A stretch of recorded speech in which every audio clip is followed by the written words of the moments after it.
کہ ہمارے ملک میں عورتوں سے یہ برتاؤ کیا جو کیا جا رہا ہے آج، صرف اس لیے کہ وہ یہ نہیں تحریک انصاف کی کوئی ممبرز ہوں یا کوئی آفس بیرر ہو، جو ٹویٹ بھی کرتی ہیں، جو حمایتی بھی ہیں، جو ووٹر بھی ہیں، ان کا بھی پتہ چلتا ہے، ان کو پکڑ لیتے ہیں۔ تو ایک اسلم اقبال نے ایک لیٹر لکھا ہے، یہ جو سی سی پی او ہے اور یہ آئی جی ہے اور یہ جو چیف منسٹر ہے اس وقت پنجاب کا، یہ پڑھنے والا ہے، میں نے اس کو آج ٹویٹ بھی کیا ہے۔ اس نے بتایا کہ اس کے سارے گھر کے اوپر کیسا ظلم ہو رہا ہے، اس کی 80 سالہ والدہ کی بھی پرواہ نہیں کی گئی، وہ آکسیجن کے اوپر ہے، ادھر گھس گئے، اس سے بدتمیزی کی، کیونکہ اسلم اقبال چھپے ہوئے ہیں۔ ان کے بھائیوں سے کیا کیا، کاروبار سے کیا کیا، کاروبار بند کر دیے، بھائیوں کے گھروں میں چلے گئے، ایک بھائی کا جو باہر سے کوئی اس کا بیٹا آیا ہوا تھا، اس کو جا کے الیکٹرک شاک لگایا، اس کا بازو نہیں کام کر رہا، وہ دبئی میں علاج کروا رہا ہے۔ یعنی سارے خاندان کو، ان کی بزنس کو جس طرح انہوں نے صرف اس لیے کہ میاں اسلم کسی طرح نکل کے اور کہہ دے کہ جی میں 9 مئی کے خلاف ہوں اور میں فوج کے ساتھ ہوں اور میں پی ٹی آئی چھوڑا ہوں، اس کے لیے یہ سارا کچھ کیا جا رہا ہے۔ حماد اظہر کے میاں اظہر ایک پاکستان کی سیاست، پنجاب کی سیاست میں ایک وہ عزت دار نام ہے جس کی سب اس کے مخالف بھی تعریف کرتے ہیں۔ 84 سال کے میاں اظہر جن کو کئی بیماریاں ہیں، ان کی طبیعت نہیں ٹھیک، ان کو اٹھا کے لے گئے کیونکہ حماد اظہر نہیں تھا۔ باقی لوگوں کے گھروں میں گھس کے، یعنی جو میں کہانیاں سن رہا ہوں، کراچی کے اندر بھی بات ہو رہی تھی، کراچی میں تو کچھ ہوا ہی نہیں، کراچی میں کیوں جا کے لوگوں کو اٹھانا شروع کر دیا؟ کراچی کے اندر وہیں چھاپے پڑ رہے ہیں، لوگوں کو جیلوں میں ڈال رہا ہے، اور وہاں بیٹھا ہوا آصف زرداری جو ساری زندگی اس نے صرف ایک کام کیا ہے، مخالفوں کو کرش کیا ہے، مخالفوں کو ختم کیا ہے، جھوٹے کیسز، اور جو خریدا جاتا ہے اس کو خرید لیتا ہے، باقی ساروں کو وہ ختم کرتا ہے جو مافیاز کرتے ہیں۔ وہاں ظلم کیا جا رہا ہے، ہر ایک کے اوپر ایف آئی آر ہے، لوگ چھپے ہوئے ہیں، اور صرف ایک طریقہ کہ آپ جناب پارٹی چھوڑ دیں تب وہ ٹھیک ان کو نکل جاتے ہیں۔ یہ بھی سوچ لیں کہ آج ہمارے انصاف کے نظام، یعنی یہ کیسے کوئی اس طرح کہ آپ کے اوپر ہر قسم کا کیس ہے، دہشت گردی کا سب کیس لگا ہوا ہے، جیسے ہی آپ نے کہا میں پارٹی چھوڑا ہوں کیسز ختم۔ تو یہ کیا ہماری عدلیہ، ہماری لیگل کمیونٹی یہ نہیں دیکھ رہی کیا ہو رہا ہے؟ کیونکہ یہ تو سارے دنیا میں کسی بھی قانون یہ اجازت نہیں دیتا۔ تو اس کے علاوہ، ان کے علاوہ میں صرف یہ بتانا چاہتا ہوں کہ کراچی کے اندر جس طرح لوگوں کو انہوں نے جیلوں میں ڈالا ہوا ہے، اور جو مجھے سب سے زیادہ تکلیف ہے کہ جو ہمارے لوگوں کو، اگر جیل کے اندر جگہ 20 لوگوں کی ہے تو وہاں 60 لوگ بھرے ہوئے ہیں، وہ سو بھی نہیں سکتے، کئیوں کو کھڑا ہونا پڑتا ہے، کوئی سوتے ہیں، کھانا نہیں صحیح دیتے، کئیوں نے جس طرح کا کھانا دیا وہ لوگ کھانا نہیں کھا سکتے، کئیوں کے پیٹ خراب ہو گئے ہیں۔ یعنی ان کنڈیشنز کے اندر سیاسی ورکرز کو رکھا ہوا ہے، جو سب سے شرمناک بات ہے، کیونکہ کوئی مجرم نہیں ہے یہاں، اتنے بڑے مجرم جنہوں نے اربوں روپے کا اس ملک کو نقصان کر کے پھر منی لانڈرنگ کر کے ملک سے پیسہ باہر بھیجا ہوا ہے، کیا ان کی ایسی ٹریٹمنٹ کسی کی تھی؟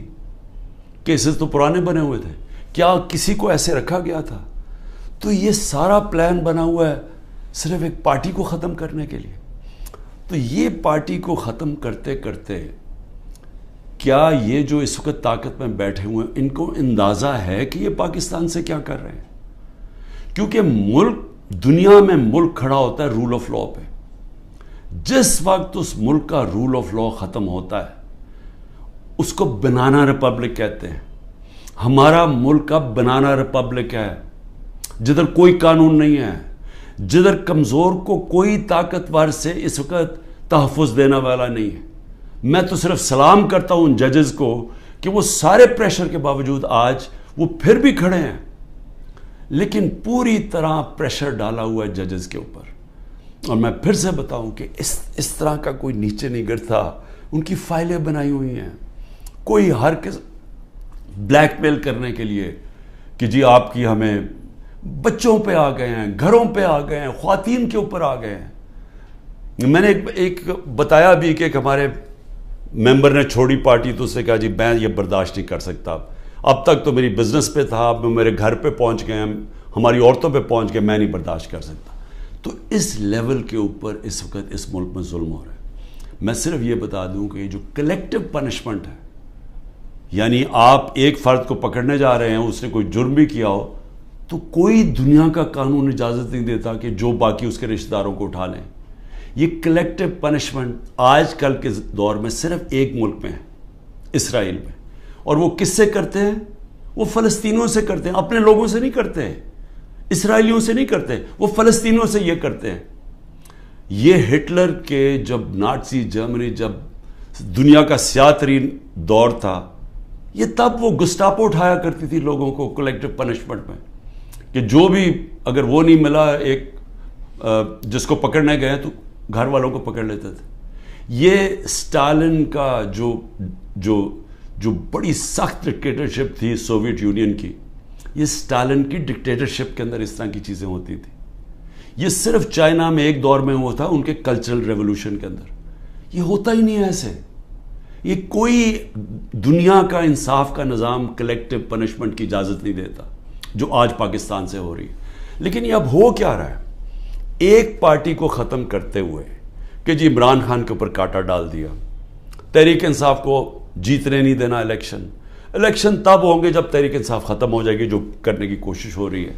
تو میں سوال پوچھتا ہوں کہ اس کے بعد کیا ہوگا؟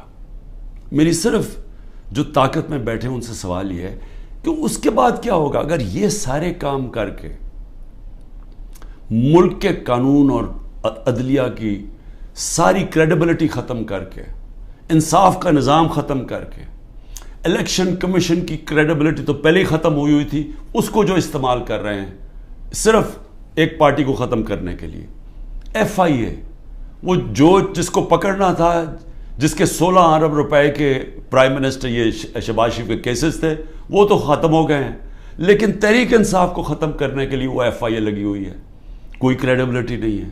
نیب کو صرف ایک مقصد سے لگایا ہوا ہے، کچھ ڈھونڈو اس کے اوپر، عمران خان کے اوپر، لوگوں کے اوپر، تاکہ کسی طرح ان کو ختم کیا جائے اور باقیوں کو کہو کہ پارٹی چھوڑ دیں۔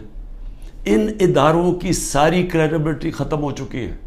میڈیا نے بھی، اور جس طرح عدلیہ نے، یہ ایک پروسیس تھا، ایک جدوجہد کر کے ایک وکلا موومنٹ شروع ہوئی تھی 2007 میں، جس کی جدوجہد میں عدلیہ آزاد ہوئی تھی، اور لوگوں کو اعتماد تھا کہ اگر حکومت ہمارے پہ ظلم کرے گی تو عدلیہ کھڑی ہے راستے میں۔ وہ ختم ہوا ہے، اس کو سارا دن بدن اس کو ختم کرتے جا رہے ہیں کہ لوگوں کا اعتماد ہی اٹھ رہا ہے۔ ہماری پارٹی کا تو اعتماد ہی اٹھ گیا ہے کہ لوگوں کو نکلتے ہیں، جج آرڈر بھی کرتا ہے، کوئی سنتا ہی نہیں ہے جج کی۔ مجھے یہ بتائیں کہ میں نے آئین کو سامنے رکھتے ہوئے میں نے تب یہ فیصلہ کیا کہ ہم یہ پنجاب کی گورنمنٹ نہیں چلا سکتے، یہ گرانے کی کوشش کر رہے تھے، تو ہمارے پاس تو ایک کی میجورٹی سے گورنمنٹ ہماری بچی ہوئی تھی، ہم تو کام کر ہی نہیں سکتے تھے، سارا وقت کوشش ہو رہی تھی گورنمنٹ گرانے کے لیے، پیسہ چل رہا تھا، اوپر سے نامعلوم افراد پورا زور لگا رہے تھے گورنمنٹ گرانے کے لیے۔ تو ہم نے آئین کو سامنے رکھتے ہوئے الیکشن ڈیزالو کی اپنی گورنمنٹ، وہی ہم نے پختونخوا میں کی۔ وہاں پیسے نہیں دے رہے تھے، جو قبائلی علاقہ جو جوائن کیا تھا ان کے لیے فنڈز ہم نے زیادہ دیے ہوئے تھے، وہی بند کر دیے انہوں نے، ہیلتھ کارڈ کا پیسہ نہیں آ رہا تھا۔ تو جب ہم نے سوچا کہ ہم گورنمنٹ ہی نہیں چلا سکتے، ہم نے آئین کے مطابق، دنیا کی پارلیمنٹری ڈیموکریسی کی روایت کے مطابق، آئین کے مطابق ہم نے اپنی گورنمنٹ ڈیزالو کر دی۔ 90 دن میں الیکشن ہونا تھا، ہمیں تو کوئی الیکشن ہی نہیں ملا۔ یعنی اوپنلی آئین کی انہوں نے خلاف ورزی کی ہے، اور میں اپنے سپریم کورٹ سے اب انتظار کر رہا ہوں کہ یہ تو آپ کی اب کریڈیبلٹی ایٹ سٹیک ہے، سارے سپریم کورٹ کی کریڈیبلٹی سٹیک پہ ہے کہ اگر آپ آئین میں 90 دن میں الیکشن ہی نہیں آپ کروا سکے تو مجھے بتائیں کیا چیز روک رہی ہے کہ انہوں نے اگر اکتوبر میں سوچا کہ جی ابھی تحریک انصاف ابھی بھی جیت سکتی ہے تو اکتوبر بھی نہ الیکشن کروائیں۔ یہ تو سارا پاکستان کا جس کے اوپر بیس ہوتی ہے، دیکھیں جمہوریت بیس ہوتی ہے آئین کے اوپر، آئین کے مطابق قانون بنتے ہیں، تو جب ایک دفعہ آئین کی ختم ہو گئی، سپریم کورٹ کی ورڈکٹس کی پرواہ نہیں ہوئی، تو وہ بن جاتی ہے بنانا ریپبلک۔ اور بنانا ریپبلک کا کوئی مستقبل نہیں ہوتا جو میں اب یہ آپ کو بتانے لگا ہوں معاشی طور پہ. اور پھر میڈیا، اور میڈیا کا بھی ایک 20 سال کا سفر تھا. اس سے پہلے تو میڈیا بند تھا. اس سے پہلے تو صرف جو الیکٹرانک میڈیا تھا وہ تو صرف پی ٹی وی تھی. تو جنرل مشرف، اس کو داد دیں ہم کہ وہ ایک ڈکٹیٹر ہوتے ہوئے اس نے میڈیا کھول دیا، کیونکہ جنرل مشرف کے ساتھ سپورٹ تھی. لوگ تنگ تھے ان دونوں پارٹی سے. ان کی کرپشن 2 دفعہ کرپشن میں گئی، لوگ تو تنگ تھے. تو لوگوں نے مشرف کو خوش آمدید اس کو ویلکم کیا. مشرف نے میڈیا کھول دیا، الیکٹرانک میڈیا. اور وہ پھر الیکٹرانک میڈیا نے شعور پیدا کیا پبلک کے اندر. میری پارٹی بنی کیونکہ مجھے موقع مل گیا الیکٹرانک میڈیا پہ جانے کے لیے، نہیں تو 2 پارٹی سسٹم ہے، تیسری پارٹی تو نہیں آتی. اب وہ سارا جو میڈیا کا ایک پورا ایک سفر طے کر کے یہاں پہنچے تھے وہ زیرو ہو گیا. ایک حکم ملا ہے کہ عمران خان کا آپ نے نام نہیں دکھانا. یعنی جو سب سے بڑی پولیٹیکل پارٹی ہے، جس لیڈر کے اوپر اس وقت سب سے زیادہ پبلک اوپینین میں سپورٹ ہے، اس کو غائب کر دیا. تو دکھانا کیا پھر میڈیا پہ؟ اور پھر صحافی چپ کر کے. یعنی میں آج دیکھنا چاہتا تھا کہ کتنے میں دم ہے. کیا واقعی آپ آزادی رائے اور آزادی میڈیا کے ساتھ کھڑے تھے، یا آپ کو کتنوں کو صرف یہ آزادی رائے کے پیچھے چھپ کے ایجنڈاز کے اوپر کام کر رہے تھے، اور مالکان کے جو ایجنڈاز ہیں ان کے اوپر کام کر رہے تھے، اور مالکان ان سے فائدہ اٹھاتے ہیں. ان کو اتنا فائدہ اس سے نہیں ہوتا جو چینل سے ملتا ہے، ان کو جو بزنسز میں فائدہ ہوتا ہے. تو کتنے صحافی تھے جو ان ایجنڈاز پہ چل رہے تھے. اللہ کا کرم یہ ہے کہ دودھ کا دودھ پانی کا پانی ہو رہا ہے. اس مشکل وقت میں لوگوں کا پتہ چلتا جا رہا ہے، اور میڈیا کی پوری سمجھ آنی شروع ہو گئی ہے کہ میڈیا کدھر کھڑا ہے. اور لوگ سارے سوشل میڈیا پہ چلے گئے ہیں، اور سوشل میڈیا سے اب انفارمیشن لے رہے ہیں، کیونکہ اس قوم کو تو پتہ چل گیا کہ میڈیا اب سینسر ہو گیا بالکل. اور اس کے بعد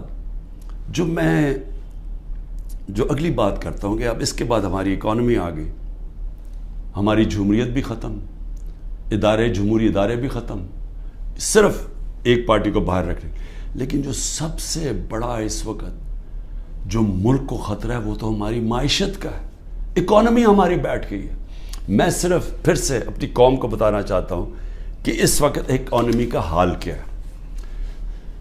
ہم جب چھوڑ کے گئے تھے 6.1% پہ ہماری اکانومی بڑھ رہی تھی، یعنی دولت میں اضافہ ہو رہا تھا ملک میں. اور میں پھر یہ کہوں کہ یہ پاکستان کی تاریخ میں پہلی دفعہ امریکی ڈالرز نہ آنے کے، جو کہ ایوب خان کے دور میں آئے، ضیاء کے دور میں آئے، مشرف کے دور میں آئے، تب گروتھ ریٹ اوپر تھی. یہ پہلی دفعہ ہے کہ 2 سال ہماری ایوریج 6% پہ اکانومی کو کوئی باہر سے ڈالر نہیں آ رہے تھے. آل راؤنڈ انڈسٹری اچھا کر رہی تھی، زراعت اچھا کر رہی تھی، سروسز میں اضافہ ہو رہا تھا. تو جب ملک اوپر جا رہا تھا 6% پہ، ادھر سے سازش کر کے ایک آدمی نے بند کمرے میں فیصلہ کر کے گورنمنٹ گرائی. اب آج دیکھیں ذرا کیا حالات ہیں. پاکستان کی 6.1% سے آج ہماری گروتھ ریٹ یعنی اکانومی میں جو اضافہ ہے وہ پہنچ گئی ہے 0.3 پہ. انڈیا اس وقت 7.2% پہ بڑھ رہی ہے، آگے گروتھ ریٹ آگے. بنگلہ دیش 5.5% پہ بڑھ رہی ہے، اور ہم 0.3 پہ پہنچ چکے ہیں.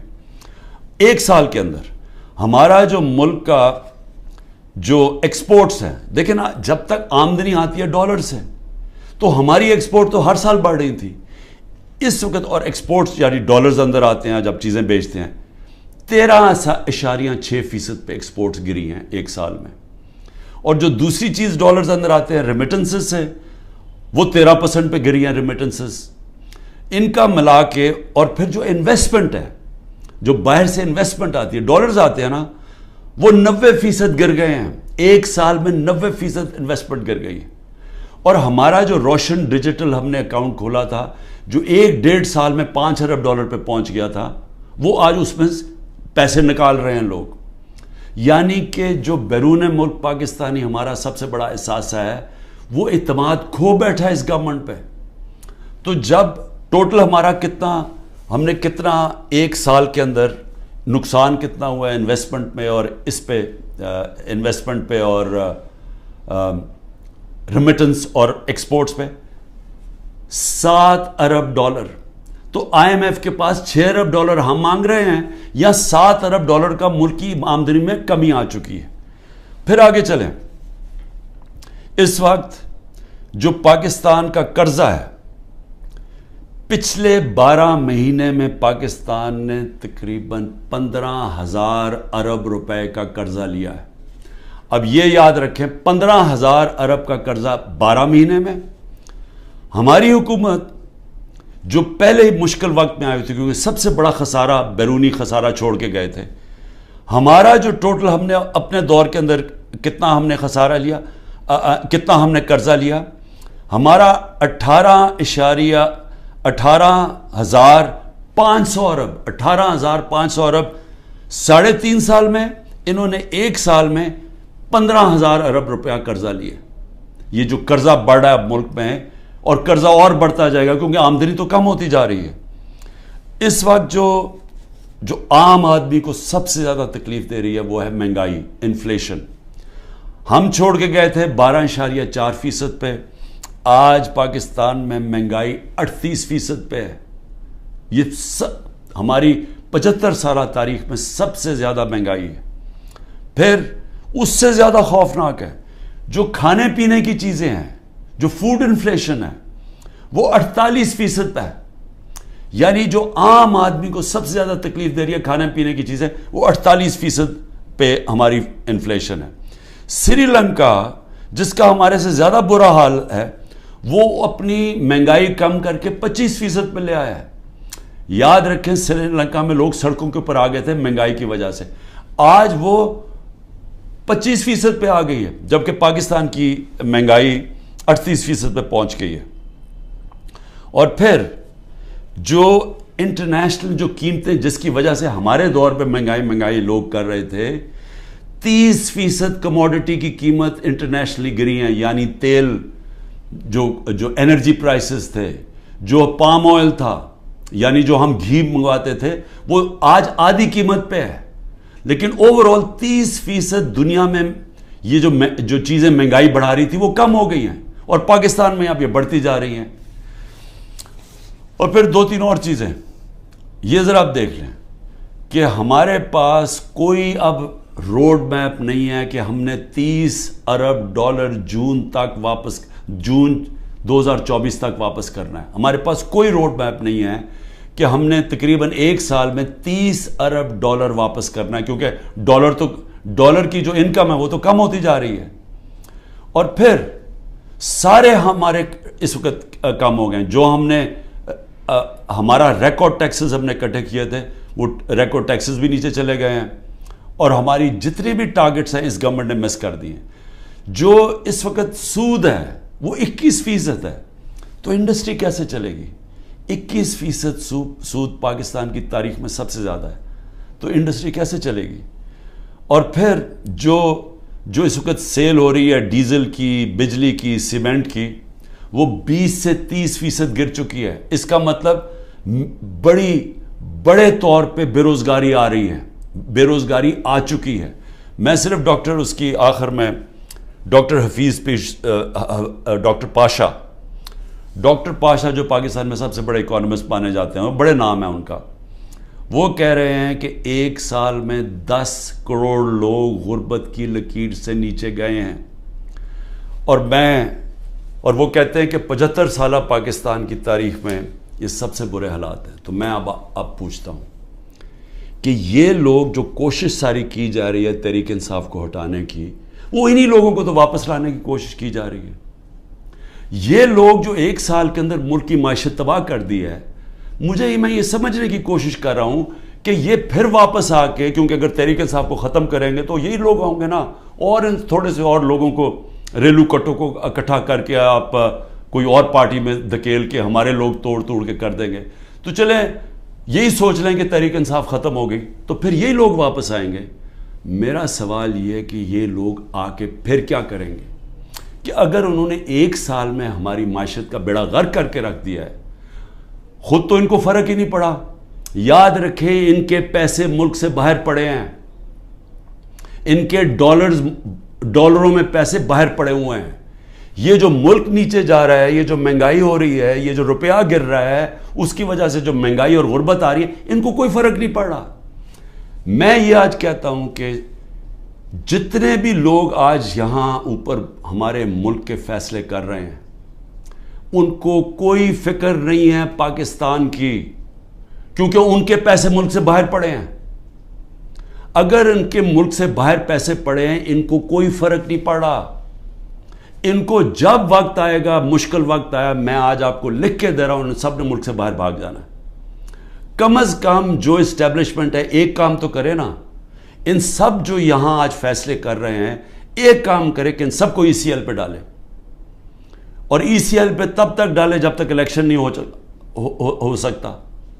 کیونکہ اگر انہوں نے، ان کا سٹیک ہی پاکستان میں نہیں ہے، تو ان کو تو کوئی فرق نہیں پڑنے لگا. ملک بیٹھ رہا ہے، ان کو تو ان کے جب ڈالرز میں پیسے پڑے ہیں، روپیہ گر رہا ہے، ان کی تو دولت کو کوئی فرق نہیں پڑ رہا. لیکن پاکستانی تباہی کی طرف جا رہے ہیں. اور میں آج آپ کو اپنا آخر میں یہ بھی بتا دوں کہ یہ ملک ٹھیک ہوگا کیسے، اس دلدل میں سے نکلے گا کیسے.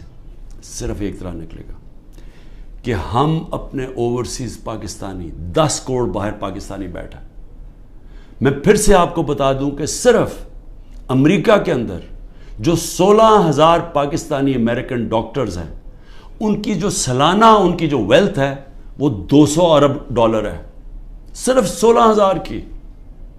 جو ٹاپ اس وقت 10 پاکستان کے بزنس مین ہیں امریکہ میں، ان کی ورتھ $25 ارب ہے.